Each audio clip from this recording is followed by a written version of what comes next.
Halo semua, gimana kabar kalian hari ini? Semoga kalian selalu diberikan kesehatan yang tidak terbatas dan senantiasa selalu dianugerahkan rejeki yang sangat berlimpah. Pada kesempatan kali ini saya akan menceritakan sebuah kisah yang sangat memprihatinkan, di mana kejadian itu terjadi kepada seorang gadis yang berparas sangat cantik. Dan dia adalah seorang tenaga medis yang berdinas di perumahan perkebunan sawit di Pulau Kalimantan. Akan tetapi sayangnya gadis tersebut ditemukan sudah dalam keadaan yang tidak bernapas. Dia mengalami banyak sekali luka jeratan yang berada di bagian leher serta kedua dadanya. Korban juga dalam posisi terlentang dengan kondisi yang tidak mengenakan sehelai pun busana sama sekali. Menurut keterangan yang saya dapatkan, diketahui bahwa dalang atas apa yang terjadi kepada ibu bidan itu ternyata diinisiasi oleh seorang pemuda. Dia mengaku bahwa dirinya sedang dalam keadaan yang tidak sadarkan diri karena minum minuman setan. Dan hawa nafsunya tergerak ketika membayangkan tubuh korban pada halusinasi tingkat tinggi. Hingga akhirnya semua desakan serta dorongan itu kemudian membawanya untuk melakukan sebuah tindakan. Dan saat korban tepat sedang tertidur pulas, dia kemudian bergerak secara diam-diam untuk masuk ke dalam rumahnya. Si pemuda bahkan mengaku menancapkan buah jakarnya itu sebanyak 5 kali dalam durasi 3 jam lamanya, dan setelah semua selesai dia melakukan eksekusi untuk menghilangkan jejak atas perbuatan tersebut. Lalu bagaimana kisah selengkapnya dari peristiwa yang memilukan itu? Pada kesempatan kali ini saya akan membahasnya secara keseluruhan dan mengungkapkan beberapa fakta atas kejadian yang sebenarnya terjadi.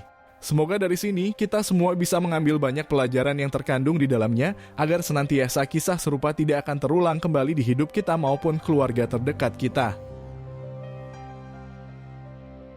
Si gadis yang harus bernasib buruk itu bernama Bidan Hetty Carmila yang berusia sekitar 25 tahun.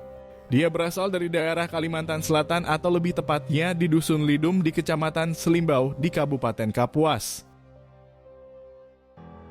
Dalam kesaksian yang disampaikan oleh pihak keluarga, di sana mereka mengutarakan bahwa sosok dari putrinya itu dikenal memiliki kepribadian yang cukup pendiam. Gadis itu jarang sekali berinteraksi namun memiliki keteguhan yang tinggi pada impiannya di masa depan. Diketahui bahwa Carmila sejak kecil sudah bercita-cita sebagai seorang yang ingin mengabdikan diri pada masyarakat. Dia sangat concern dengan kesehatan dan ingin membantu banyak orang pada bidang tersebut. Dan setelah lulus dari sekolah menengah kejuruan, kedua orang tuanya tentu memberikan akses pada fasilitas yang menunjang keinginan dari putrinya tersebut. Hetty Carmila kemudian dikuliahkan di Sekolah Ilmu Tinggi Kesehatan Kapuas Raya. Universitas itu memiliki nilai akreditasi terbaik di Pulau Kalimantan. Dan di sana Carmila menjalani pendidikan sekitar hampir 4 tahun lamanya. Singkat cerita, setelah lulus dan berpredikat sebagai seorang sarjana kebidanan, salah satu perusahaan yang bergerak pada bidang perkebunan sawit kemudian memintanya untuk bekerja dengan mereka. Carmila akan ditugaskan untuk merawat serta menyembuhkan para pekerjanya.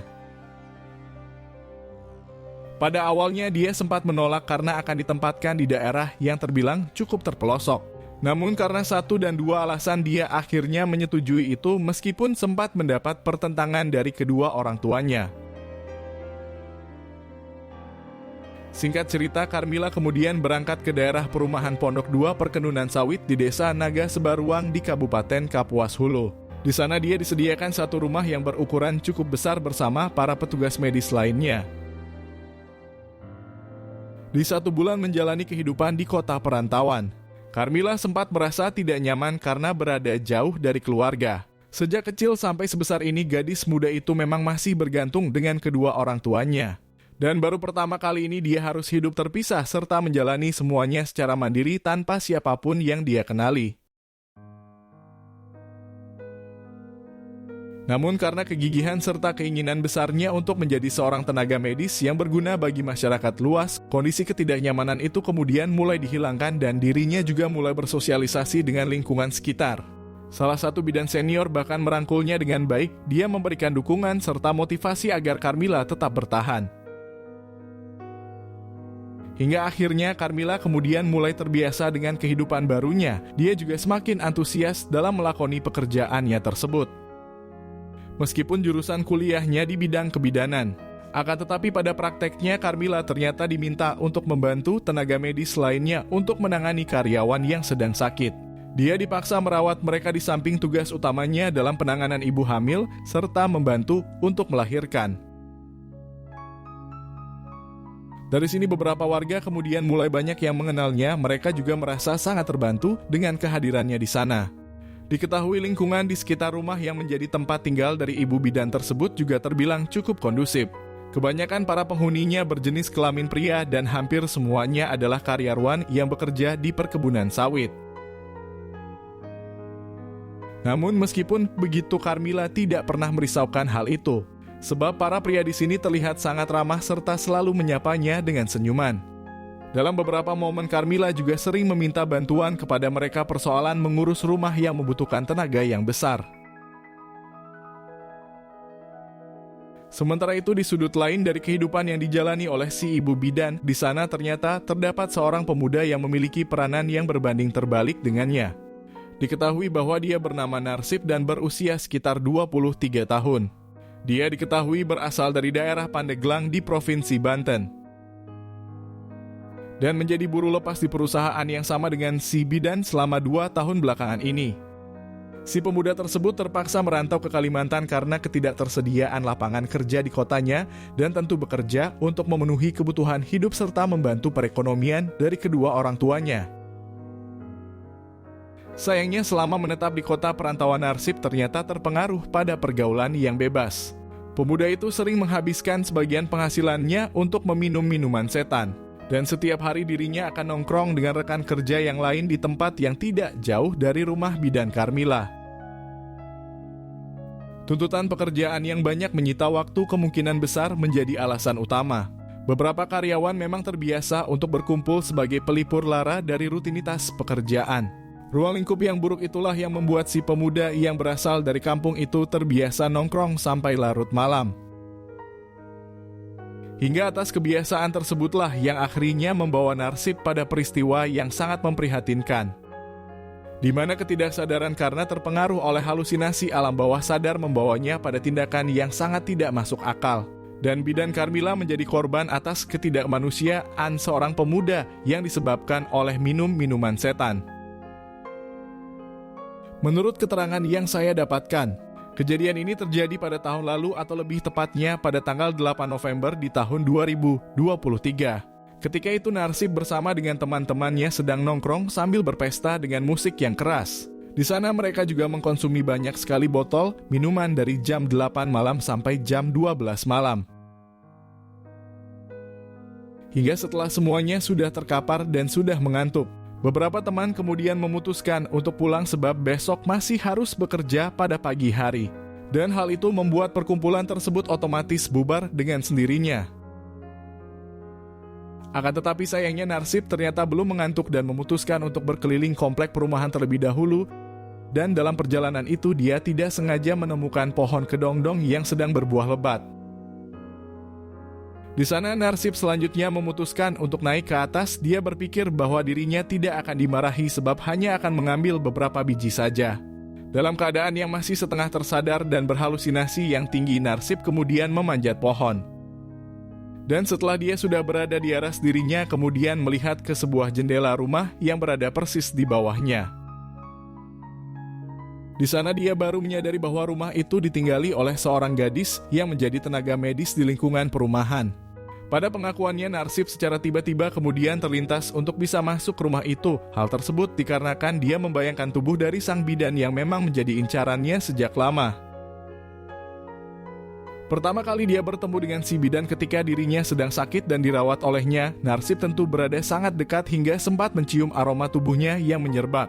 Dalam keadaan berhalusinasi tersebut, batinnya kemudian bergejolak untuk melakukan tindakan sesuatu. Tanpa berpikir terlalu lama, dirinya kemudian memutuskan untuk segera masuk ke dalam dan menemui bidan Carmila.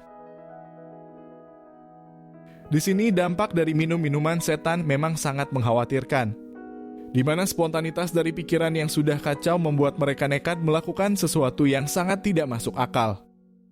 Dan akhirnya Narsip kemudian sudah berhasil masuk ke dalam rumah ibu bidan yang tampaknya tidak dikunci. Di sana pemuda 23 tahun itu kemudian langsung mencari keberadaan dari Carmila. Dan dalam keadaan yang gelap sebab lampu sudah dimatikan semua, Narsip akhirnya sudah berada di depan gadis itu yang sedang tertidur sangat pulas. Kunci kamar dari Carmila juga tidak dikunci dan dia sedang mengenakan sebuah daster polos yang tipis serta sedikit menerawang. Apa yang disaksikan di depan mata itu kemudian tidak terlewatkan olehnya. Narsip selanjutnya mencoba mendekatinya hingga sudah bersiap untuk menerkamnya. Namun sayangnya Carmila langsung terbangun dan sedikit terperanjat karena menemukan Narsip yang tiba-tiba ada di hadapannya. Sebelum sempat melakukan perlawanan, Carmila ternyata sudah dibungkam dengan sedemikian rupa oleh si pemuda itu. Carmila bahkan berusaha berteriak namun dirinya sudah dibenturkan secara membabi buta. Hal itu tentu membuatnya langsung kehilangan sebagian dari kesadarannya. Pada momen itulah si pemuda yang berasal dari Pandeglang tersebut kemudian langsung memberanikan diri untuk membuka apa yang seharusnya dia buka. Dia tidak melewatkan kesempatan tersebut dan seketika menancapkan seluruh buah jakarnya pada lubang kenikmatan yang ada di sana. Tidak ada lagi yang bisa menghentikannya sekarang, si gadis yang terpejam menjadi santapannya pada malam itu juga. Singkat cerita, pada beberapa menit berikutnya bidan Carmila ternyata mulai tersadar dari pingsannya. Dia tentu langsung terkejut dengan aktivitas seorang pemuda yang sedang merusak mahkota hitam kehormatannya. Gadis itu kemudian dengan sekuat tenaga kembali melakukan perlawanan, dia bahkan berteriak dengan keras untuk mencoba meminta pertolongan. Akan tetapi sayangnya tenaga yang dimiliki oleh Carmila ternyata tidak mampu melawan ketangguhan Narsip. Di sana si pemuda bahkan melakukan tindakan yang lebih ekstrim karena merasa panik aksinya akan ketahuan. Dan akhirnya tanpa berpikir lagi dia kemudian melakukan pembinasaan pada gadis muda tersebut. Pada momen itu Narsip baru tersadar bahwa apa yang dilakukannya sudah sangat berlebihan. Dia bahkan sempat tertegun berada di sampingnya dan menyesali perbuatan tersebut. Namun karena dia belum sepenuhnya terpuaskan, maka bisikan iblis itu kembali menyuruhnya untuk menuntaskan semuanya. Sekurangnya Narsip melakukan aktivitas olahraga pencoblosan itu sebanyak 5 kali, dia menjadi iblis yang nyata dan akal sehatnya sudah hilang akibat terpengaruh minum-minuman setan. Singkat cerita, Narsip kemudian bergegas untuk melarikan diri pada jam 3 subuh. Dia kemudian keluar dengan keadaan lututnya yang lemas. Dan dalam perjalanan pulang ke kontrakan tersebut dia bersandiwara bahwa kejadian ini tidak pernah ada.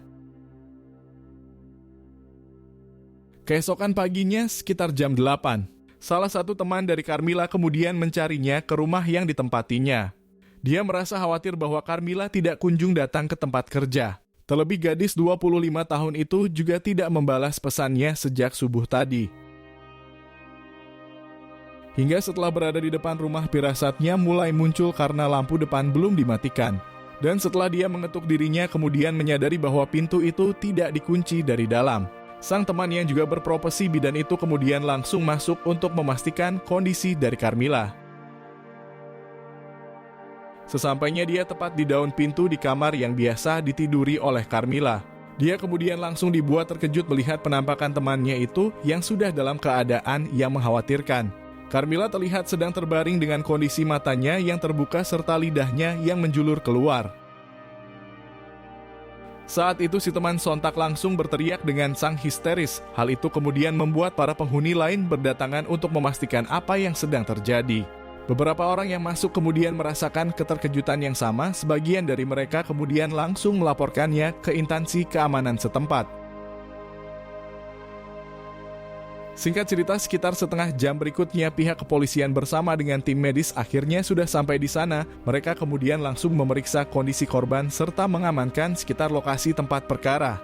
Para petugas itu juga sempat menginterogasi beberapa penghuni yang rumahnya berdekatan dengan korban sebelum akhirnya membawa tubuh bidan Carmila untuk dilakukan penyelidikan yang lebih mendalam. Tepat beberapa jam berikutnya penyelidikan itu kemudian berpusat pada satu pemuda yang menjadi terduga utama. Dia juga adalah karyawan yang ada di Saan dan diduga kuat menjadi dalang atas terjadinya peristiwa tersebut. Hal itu dikarenakan si pemuda tiba-tiba saja menghilang sewaktu korban ditemukan, dan ditenggarai dia pergi ke Pandeglang menuju ke rumah kedua orang tuanya. Pihak kepolisian kemudian bergegas untuk membentuk tim khusus. Mereka juga berkonsultasi dengan petugas lain yang berada di wilayah Banten. Hingga tepat sekitar 24 jam berikutnya, si terduga pelaku itu berhasil ditemukan. Tidak ada penyangkalan pada waktu peringkusan, Narsip bahkan langsung mengakui perbuatannya dan dia merasa menyesal atas peristiwa tersebut. Dengan iringan dari kesedihan kedua orang tuanya, Narsip akhirnya dibawa ke kantor kepolisian. Pada penuturan yang disampaikan oleh Kapolsek Kapuas, di sana dia mengungkapkan bahwa pelaku sudah berhasil diamankan dan dia diterbangkan kembali ke Kalimantan untuk mempertanggungjawabkan perbuatannya.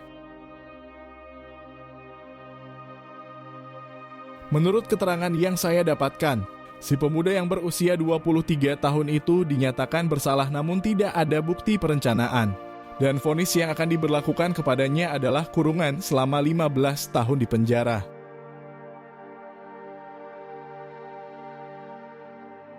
Semoga dari sini kita semua bisa mengambil banyak pelajaran yang terkandung di dalamnya. Terlebih untuk minum minuman setan yang sebaiknya harus dihindari. Sebab bisa saja pengaruh buruknya malah mengakibatkan keburukan yang lainnya.